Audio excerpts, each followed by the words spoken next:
You're listening to a podcast by Lambert Ministries. For more information on this ministry, visit lancelambert.org or follow us on social media to receive all of our updates.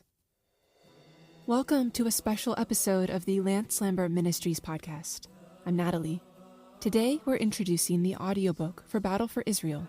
Written shortly after the Yom Kippur War, Battle for Israel brings readers right to the front lines, not only in terms of military events, but also through Lance's insights into Israel's broader struggles and future. With his close connections to Israeli leaders and extensive understanding of biblical history, Lance gives a unique perspective on past events in Israel's history, which sheds some light on current events happening there today. This audiobook is narrated by Michael Cross, who also narrated several of Lance's other books, as well as Norman Grubb's Rees Howells' Intercessor. The audiobook for Battle for Israel is available today on Audible. Visit the link in the show notes to purchase it.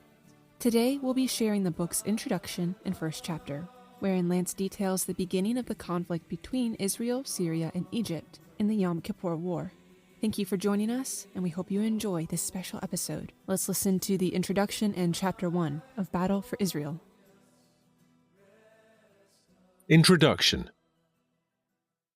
Israel expected the Day of Atonement on Saturday, October the 6th, 1973, to be as quiet as usual. It was not. It saw the beginning of the most serious of Israel's wars, and the fact that at the time many regarded it as just another Arab-Israeli squabble raises two questions. Would it have mattered if Israel had lost?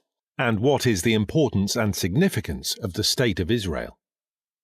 I had always found the American Colony Hotel one of the most gracious places in Israel, and a friend and I were thoroughly enjoying the last few days of our holiday.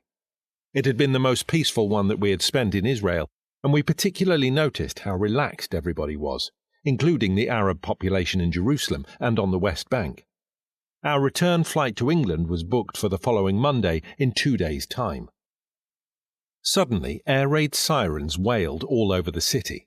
Although my immediate reaction was to wonder whether this signaled the holiest part of the Day of Atonement, I quickly realized that this could not be the case, because the strict laws for Sabbaths and holy days would normally have ruled out the use of sirens. While I was still pondering this, the sirens wailed again. Israel's fourth war had begun. On the Bar Lev line along the Suez Canal, a bored Jerusalem brigade swatted flies and slept. Many men were keeping the fast, others were playing a gentle game of soccer, when someone kicked the ball to the top of a bulldozed rampart of sand, and a private went after it. Looking out over the canal, he was shocked by what he saw. "MiGs! MiGs!" he shouted, as Israel came under attack from 200 Egyptian fighters. On the Golan Heights, 80 Israeli soldiers were enjoying a day of leisurely military duty. Some were still playing backgammon in their slippers when 4 Syrian helicopters filled with assault troops swooped round a mountain. Many Israelis were killed in hand-to-hand fighting in the bunkers. Others surrendered, only to be executed. Israel had become overconfident since her last confrontation with her hostile neighbors, and she was taken by surprise. With the Arabs united for the first time for many centuries, equipped with the latest weapons, and confident of victory, it appeared that this tiny nation with such a rich religious heritage would be destroyed. Another act in the unfolding drama of the battle for Israel had begun. This was the Yom Kippur War.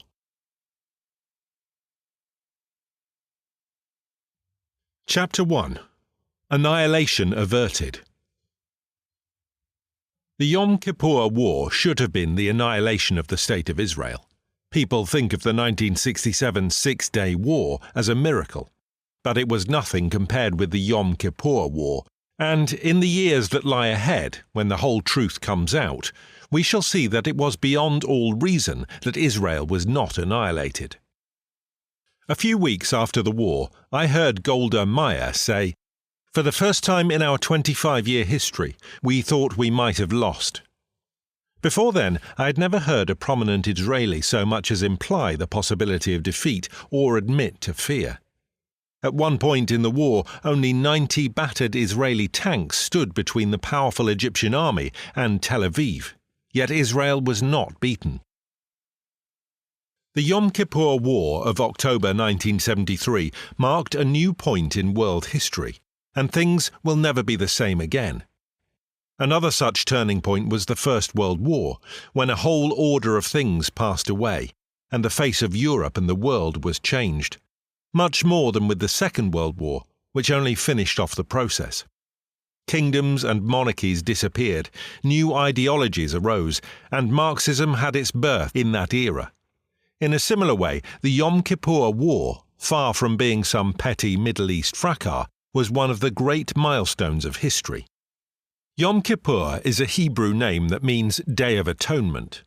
Among Latin and Oriental Jews, the Sephardim, this Jewish holy day is also called the Day of Judgment. On this day, Jews pray particularly for forgiveness and ask God that their names be written and sealed into the book of the living.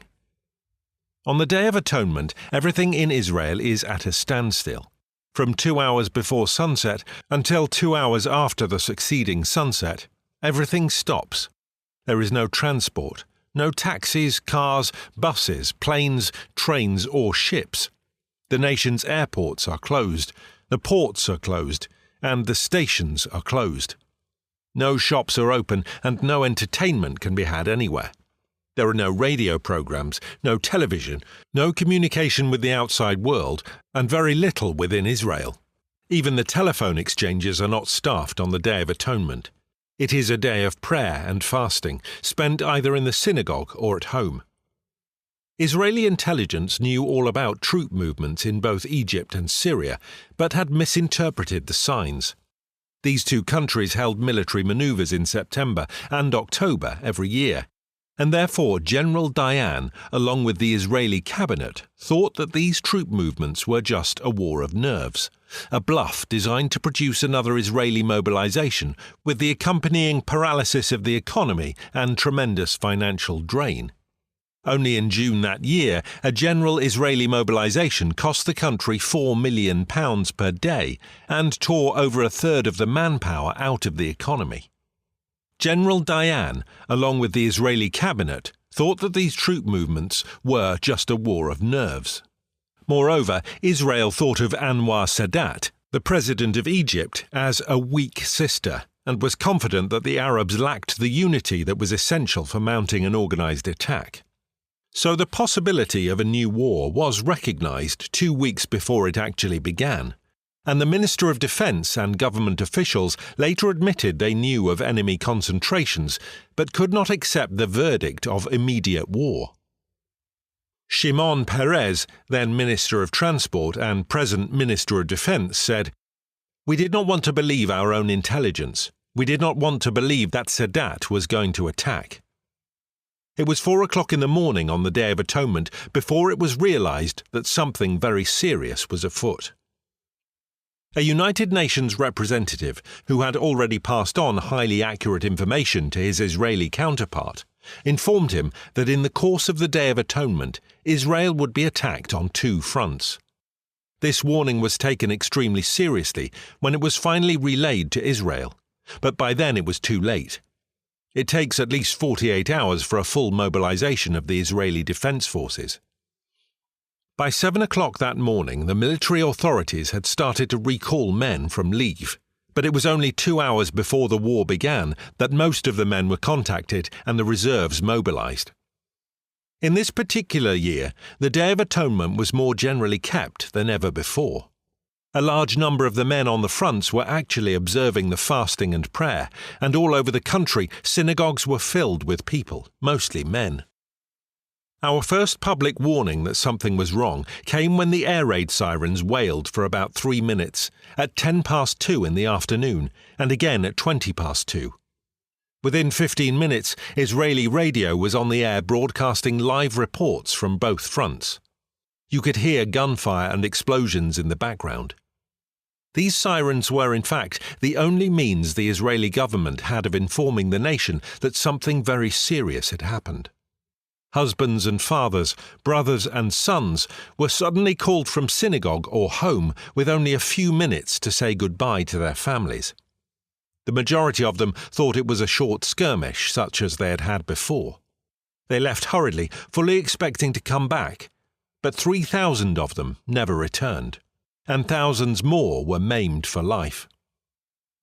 The onslaught on both fronts was massive and terrible.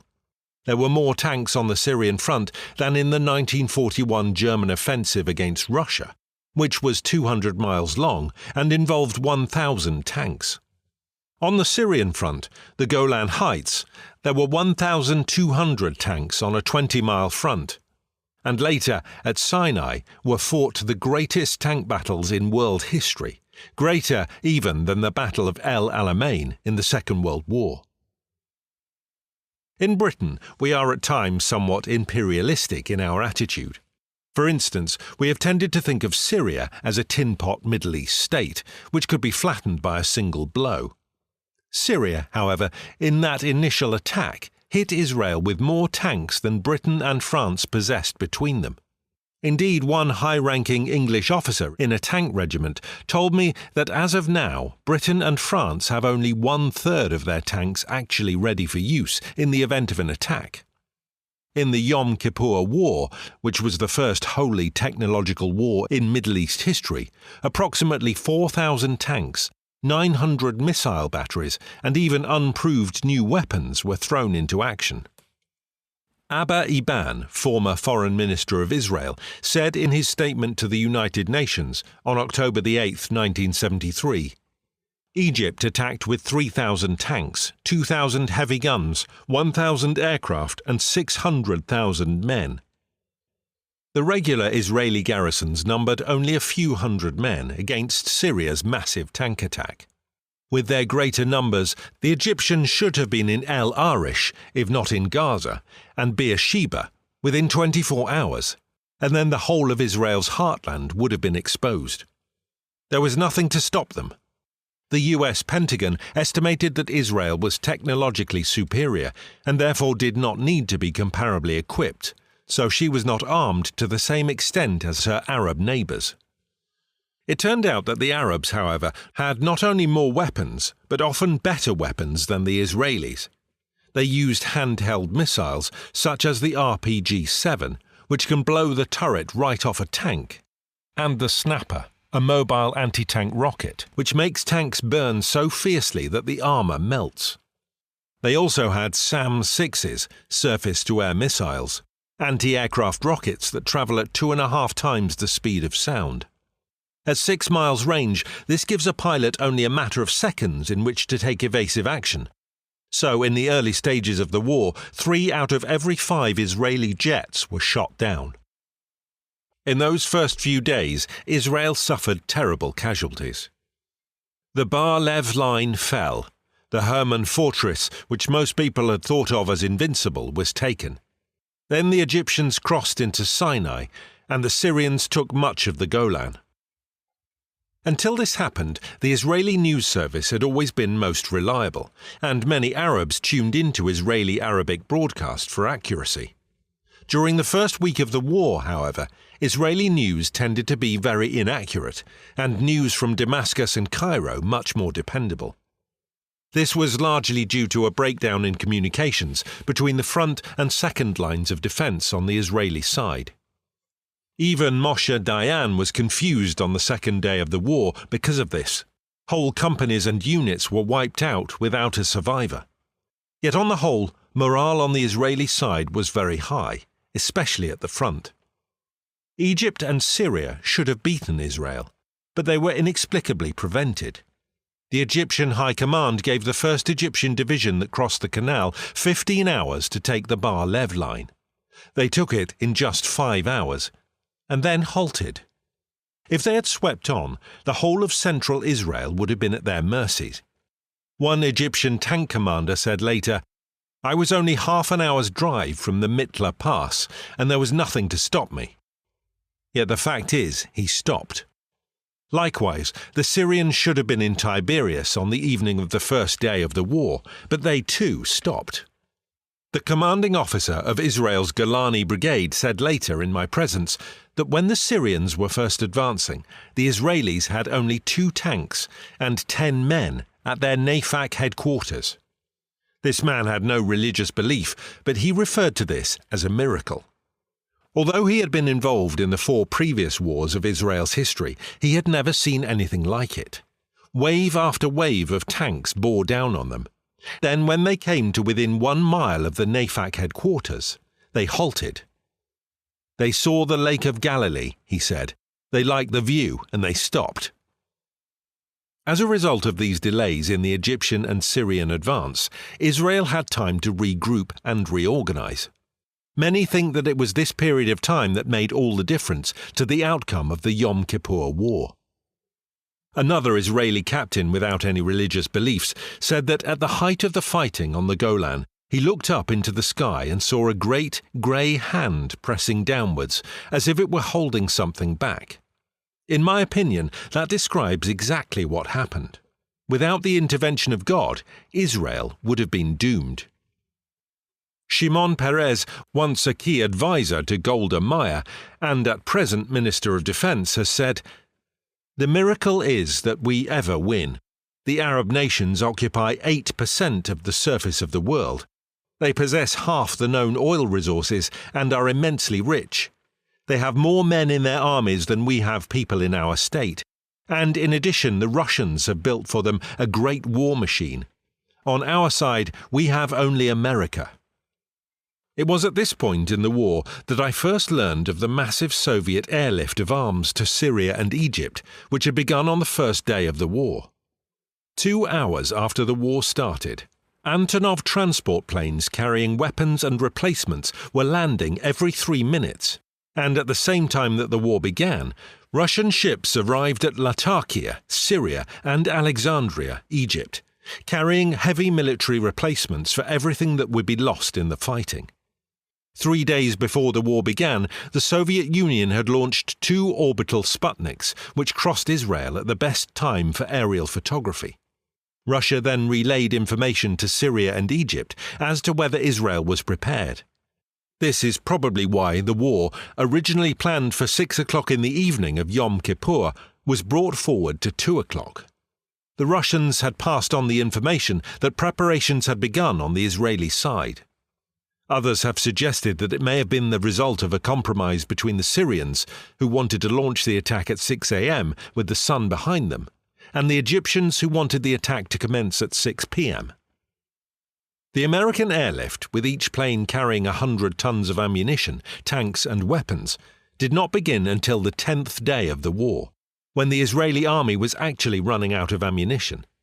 The delay was caused almost completely by the refusal of America's so-called allies, particularly Britain, to grant facilities to the United States for refueling her planes. Britain was so bitter about the airlift that she persuaded her NATO allies to fight it. Germany refused to allow the United States to take weapons from her bases on German soil and put them on Israeli ships in Bremen and Hamburg. Eventually, Portugal opened up the Azores to United States transport planes, and Israel was saved. Planes then came in almost nose to tail. There was no time to lose. If they had not come, Israel would have been totally lost. The fighting became increasingly severe. Galilee was shelled and the Syrians even used Frog missiles. There were many air raids in the north, but then Syria was gradually pushed back. Meanwhile, Egypt was held in the Sinai, where the greatest tank battle in world history was fought on Friday, October the 19th. Much of the fighting was at such close range that they weren't even able to maneuver the tanks. Jordanian radio described it as hell on earth. Although the British and French embargo on arms was supposed to be even-handed, it was in fact loaded against Israel. I have seen for myself some of the many British weapons captured by the Israeli Defense Forces. Presumably they were coming from Kuwait into Syria, because Britain supplied Kuwait with arms throughout the war. Israeli British-made Centurion tanks were immobilized through lack of ammunition and spare parts. Due to the urgency of the situation, some tanks which went to the front under their own power rather than waiting to be transported had damaged their tracks by the time they arrived there. Spare parts and ammunition had already been paid for, but as they were on board Israeli ships in British ports when the embargo was placed on them, the entire cargo was impounded by the British government. There would certainly have been an outcry in Britain if India, for example, had taken the same action with ships flying the British flag. 2 French Mirage fighters were shot down and captured by Israel. Yet there are only 2 nations in the Mediterranean which use Mirages: Israel and Libya. Libya, supposedly non-belligerent, was supplied by France with planes and weapons throughout the war. It seems that she passed on this equipment to Egypt. The French embargo on Israel, moreover, was so bitter that France did not even allow blood donated by French volunteers to be sent to the Israeli wounded. Many nations joined Egypt and Syria. In the first 12 days, Saudi Arabia, Kuwait, Yemen, Iran, Sudan, Libya, Morocco, Algeria, Tunis and Jordan all came in on the Arab side, and North Vietnam sent a contingent of pilots to Syria. In the first 2 weeks of the war, 27 African states broke off relations with Israel, yet many of them had been the recipients of Israeli aid. 34 states in all, including India, broke off relations. Other countries which were supposed to be impartial, such as Malta, were in fact bitterly hostile to Israel at this time. So, Israel became increasingly isolated. People sometimes wonder how Armageddon could ever take place. This war showed that within a few days contingents from all the armies of the world could be in Israel. Israel's isolation also occurred on another front. With the exception of the moderator of the Church of Scotland, no church leader condemned the fact that the war was a premeditated attack on the most sacred day in the Jewish calendar. If anything was said faintly resembling condemnation, it was qualified with remarks sympathetic to the Arab cause. The Israeli cabinet felt very bitter about this. Some of them said, "We never expected Christian churches to support us in the war, nor would we ever expect Christian churches to collect money for ammunition or weapons. We did not even expect them to collect money for our wounded. But we thought that the least they could do was to stand up and say that they thought it was a terrible thing that on the most sacred and holy day of the Jewish calendar, when everyone was fasting and praying, this premeditated attack took place." The Pope just talked about the need for peace on both sides and said that one could not blame the Arabs for longing for their old homelands. It is a sad fact that the Vatican has not yet recognized Israel as a sovereign state. The World Lutheran Federation remained absolutely silent, as did the Anglican Church. The World Council of Churches sent over £1 million worth of aid to Jordan and an undisclosed sum to the Palestinians.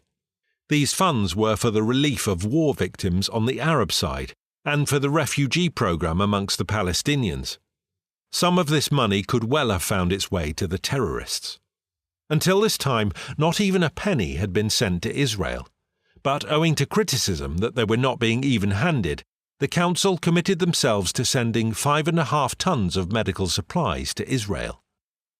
It has to be understood that the World Council of Churches has in its membership many churches in the Arab world, and consequently there are numerous requests for help sent to Geneva from there.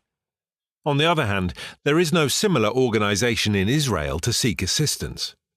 Then there are the very definite leftist and radical tendencies of the Third World majority in the Central Committee of the Council. It is because of these tendencies that its members side with the Arabs against Israel. In the recent Nairobi conference of the World Council of Churches, some of these issues came to the surface. The General Secretary, Dr. Philip Potter, publicly professed his ineradicable prejudice against white people and even accused Britain of being responsible for the most racist system in history. There were also a number of complaints made about the double standards adopted by the Council, notably that they were operating one law for the right and another for the left. One of the most respected of British churchmen and parliamentarians, Sir Cyril Black, as a result of that conference, wrote to the Daily Telegraph, calling upon British churches to consider carefully whether they can any longer, in good conscience, continue in membership of the World Council of Churches. Furthermore, Israel appears to have suffered ostracism from the International Red Cross, For this body recognizes the red crescent of the Arabs and the red lion and sun of the Iranians, and at the same time refuses recognition of the red shield of David, Magen David Adam. Until 1975, it seems that the leadership of this well-known organization did not think it appropriate to give attention to the case of such recognition, probably because of the well-known political difficulties in which they would be involved. Now it is due to be considered, and it will be interesting to see the outcome of their deliberations. To the onlooker, it must seem strange that while other national or religious symbols are acceptable, the Jewish symbol is not. Again, in a Red Cross Congress held in the late autumn of 1973, a vote of censure on Israel's conduct of the war received a two-thirds majority. While one feels that this does not really represent the true policy of the leadership of the International Red Cross, it does reveal the problem such an organization faces in dealing with new states, particularly Israel. Many of the Christians in Jerusalem felt that the main purpose of my being delayed there was for prayer. We had been staying at the American Colony Hotel, but after 2 weeks it was becoming too costly. It was at that crucial moment that the then warden of the Garden Tomb, Jan Willem van der Hoven, and his wife offered us accommodation in a house at the Garden Tomb. Many believe that the site of the garden is the place of the resurrection of Christ. It was as if one was at the heart of things. Here was the natural centre for most of the Christians in Jerusalem. My burden was that among them there should be a ministry of genuine corporate prayer. I found here, as everywhere else, that this was a lost art. So many Christians know how to pray on their own, but they do not know how to pray together. I was appalled that when Israel was in such great need, even Christian workers and servants of the Lord who had been clearly put there by God and really felt God calling them to pray for all that was going on at that time, were unable to pray together in depth. This was not because these Christians were necessarily divided on personal or doctrinal issues. Neither was it due to any lack of private devotion nor godliness. The reason was that the art of praying together has been largely lost. So, we held a school of prayer at the height of the war. Our burden was for the dying and wounded, Arab and Jew alike, that they might be saved, for the Israeli people, that the war might be used to turn them to God, for the invaders, that the Lord would paralyze and confuse them, and especially for Jordan, that she would not enter the war. A member of our group with a military background, a typical Britisher not given to fantasy, came to me and said that on the third day of the war, a picture came to his mind when he was praying. He saw himself on the Mount of Olives. He saw great clouds roll out of heaven down onto the Mount of Olives, and from there across the wilderness of Judea, blotting out the whole country of Jordan. It was so vivid that he immediately turned in prayer to the Lord and said, "Lord, what does this mean?" He felt that the Lord replied, "Pray that the Jordanian authorities will be so confused that they do not enter the war." He came to me early the next morning and, recounting his experience, asked, "Do you really think that it was of God?" I felt that it was. We felt quite sure that we must give ourselves to much prayer, that clouds would come down upon King Hussein and the Jordanian cabinet. We also prayed that Christians would be protected and used at both fronts and at home. We had some remarkable answers to our prayers. Jordan stayed out of the war. Officially, she sent a token force, a crack regiment called the 40th Brigade. However, the 40th stayed behind a hill on the Syrian front and hardly fired a shot. Indeed, one Israeli general felt that they were there to stop the Syrians and Iraqis from entering Jordan rather than to fight the Israelis. The bridges over the River Jordan were open to civilian traffic for almost the whole war, closing on only 3 separate occasions in the course of 4 months. We had the tremendous joy of hearing King Hussein being interviewed in English on a radio broadcast. The Indian interviewer said, "You are very unpopular with quite a number of the Arab states because they feel that you have let down the Arab cause, and that if you had opened the third front, Israel would have been finished."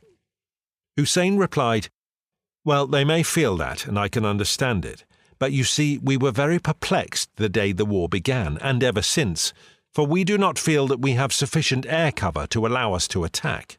We are not sure that we would have got the support that we needed from Iraq and Syria." This was a great answer to prayer, and he had even used the word perplexed. We continued to pray that God would confuse the invaders and cause them to hesitate.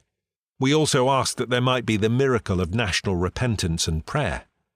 We prayed for the Israeli cabinet, especially for Golda Meir, then 76 years of age.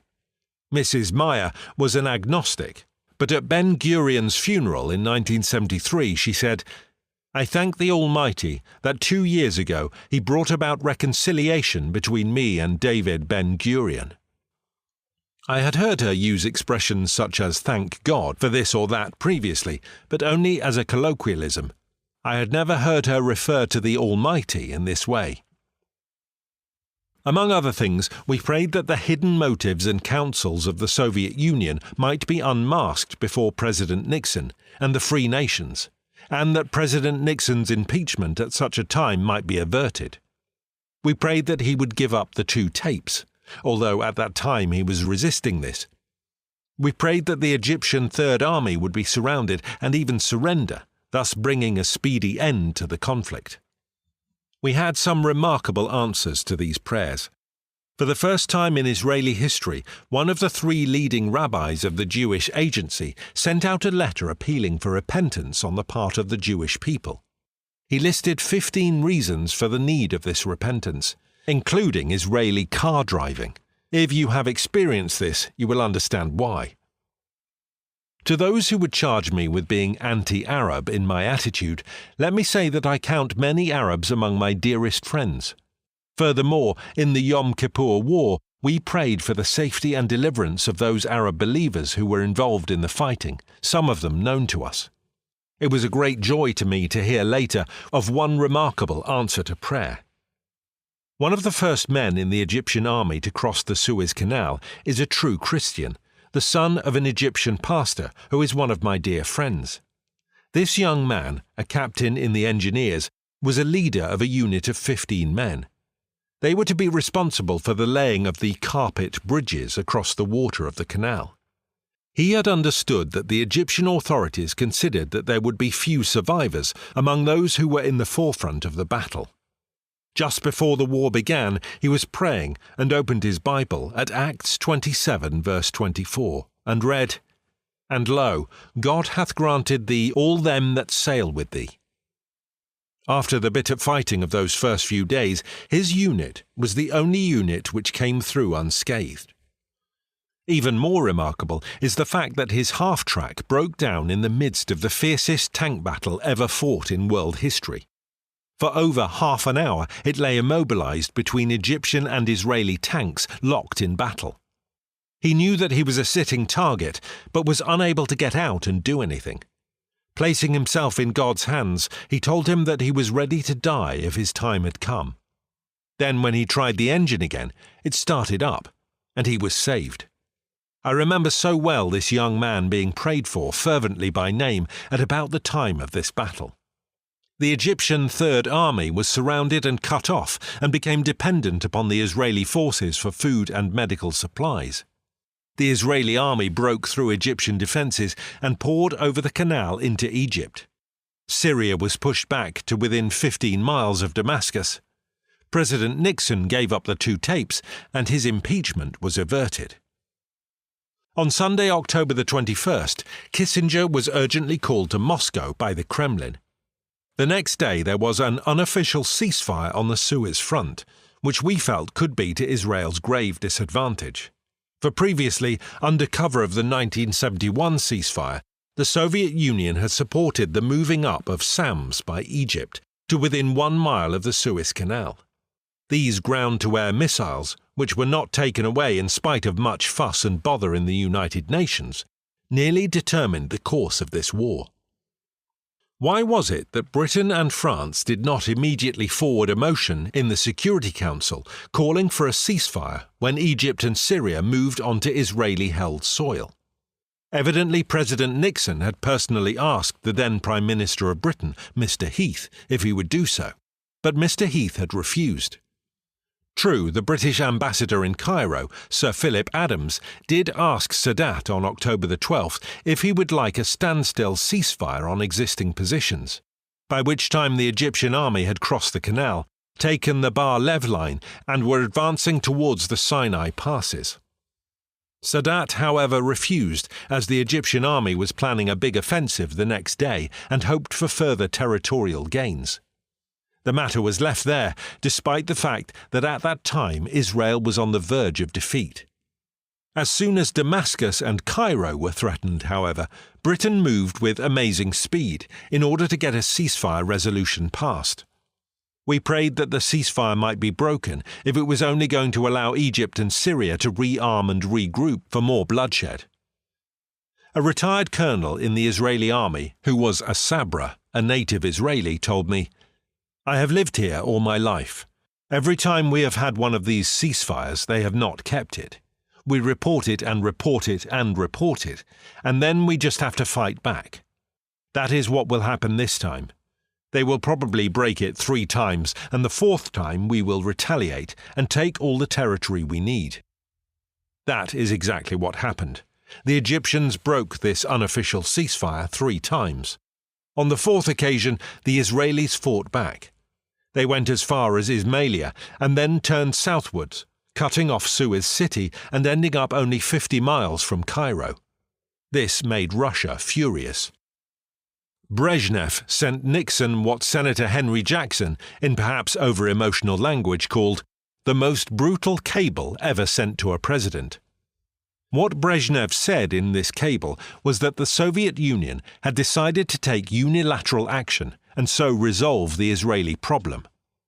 America took this very seriously, because American reconnaissance flights had already spotted that a large Soviet warship, previously seen heading for Alexandria, Egypt, had now docked there. On the deck of this warship were ballistic missiles with nuclear warheads. At the same time, the Soviet airlift dramatically stopped, and all those huge transport planes were at the ready, while crack Soviet parachute regiments moved towards the airfields. Aware of both these facts, President Nixon called a worldwide United States military alert, known as a Stage 3 alert in the 5-stage American defense condition. This put 2,300,000 men on standby, and was the first such alert since the Cuban crisis 11 years before. Why did the Russians bother to cable Nixon? Why didn't they just get on with the job by letting the Egyptians have a ballistic missile and letting them fire it? Why tell the Americans? According to a high-ranking Israeli expert on foreign affairs, whom I asked about this, the Russians believed that they must observe some outward form of détente. They believed that Nixon was in such a domestic crisis that he would delay at least 24 hours, long enough for Egypt to have fired 2 or 3 ballistic missiles and wipe out Haifa, Tel Aviv, and probably western Jerusalem. When it was over and there was a worldwide protest, Russia would hold up her hands in horror and say, "We are very sorry, but what's done is done. Israel is finished." Thank God that in spite of his personal and national problems, Nixon proved to be quick-witted and sharp. Whatever the true facts about this matter, it was certainly more than mere saber-rattling on the part of the United States, and very much more than a cover-up of the Watergate scandal. I cannot forget the burden of prayer that fell upon some of us in Jerusalem on the preceding day, and the urgent and anointed prayer that was made to God concerning the unmasking of the Soviet Union's plans and intentions. We were not the only ones to sense the call of God to pray in this vein. Samuel Howells, principal of the Bible College of Wales and son of Rees Howells, the great intercessor, told me later that one of the greatest times of prayer that he remembers since the war years came on the night President Nixon called the alert, but before it was publicly known. During that day, he had felt a tremendous burden and anguish come upon him. He walked up and down, prayed for a while, and in the end asked God, "What does this burden mean?" "My enemy is seeking to precipitate Armageddon," he was told. And Samuel Howells then spent some time in prayer. Later, during the course of a regular evening meeting, he and others felt led by the Holy Spirit to remain in prayer until early the next day. That morning, they were not surprised to hear about the worldwide United States military alert, although they did not realize the full situation until I was able to explain it to them some months later. At approximately the same time, thousands of miles away from Wales, Gladys Thomas and Kitty Morgan were praying in Israel. They had learned some of the deep lessons of intercession with Rees Howells, Samuel's father, during the Second World War. Both of them felt troubled in spirit throughout the day, and as they prayed, the Lord had said to Gladys, "Pray, for my enemy is seeking to precipitate the end." No doubt there were others still unknown to me upon whom this sense of urgency came as they waited upon the Lord. To such, the U.S. worldwide military alert was no surprise. Throughout the world, many thought that the United States alert was ordered for domestic reasons. In fact, at that time we came to the very brink of World War III, though in Britain and the rest of Europe hardly anyone realized it. We were living in a fool's paradise, teetering on the brink of nuclear war. Christians in the free world continued their routine meetings and programs, unaware of the grave issues at stake and tremendous movements in the unseen world. The Lord Jesus told us to watch and pray, to be ready for the things coming upon the face of the earth. Were we ready then? As soon as the United States worldwide military alert was called, the Soviet warship weighed anchor and sailed back to the Black Sea. Israel's annihilation had been averted. You've been listening to a sneak peek of Battle for Israel. For more information on this audiobook, please visit our website, lancelambert.org. Listen next week for Chapter 2 of Battle for Israel. May you know the deep, deep love of Jesus.